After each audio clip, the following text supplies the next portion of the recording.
حضرت بایزید بستامی کہتے ہیں کہ میں نے اپنی ماں کے آگے ہاتھ جوڑے، میں نے کہا امی تجھے راضی کروں یا رب کو راضی کروں؟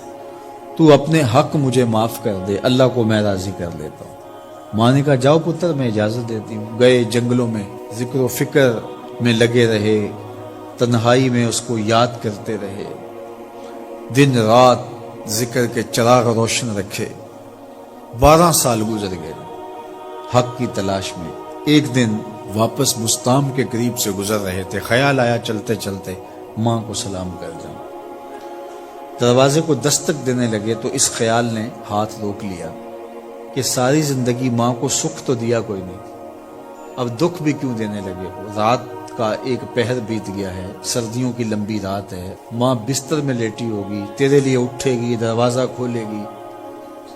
دروازے کے ساتھ ہی لگ کے بیٹھ گئے اور ساری رات کاٹ دی، اس خیال سے کہ ماں کو تکلیف نہ ہو۔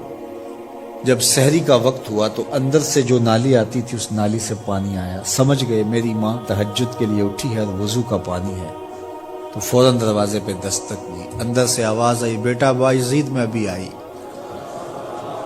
مائیں بیٹوں کے دستک کے انداز سے جان لیتی ہیں یہ کس بیٹے کے ہاتھوں کا لمس ہے۔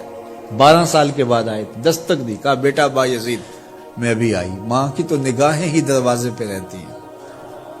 اللہ اکبر۔ کہتے ہیں کہ ماں نے دروازہ کھولا، 12 سال جنگلوں کی خاک چھانتے بیت گئی تھی، پراگندہ صورت، بکھرے ہوئے بال، پھٹے ہوئے کپڑے۔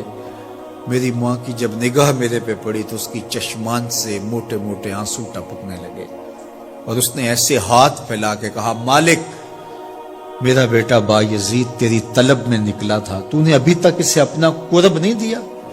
حضرت بایزید بستامی کہتے ہیں 12 سال کی ریاستوں سے جو کچھ نہیں ملا تھا ماں کے اٹھے ہوئے ہاتھوں سے مل گیا۔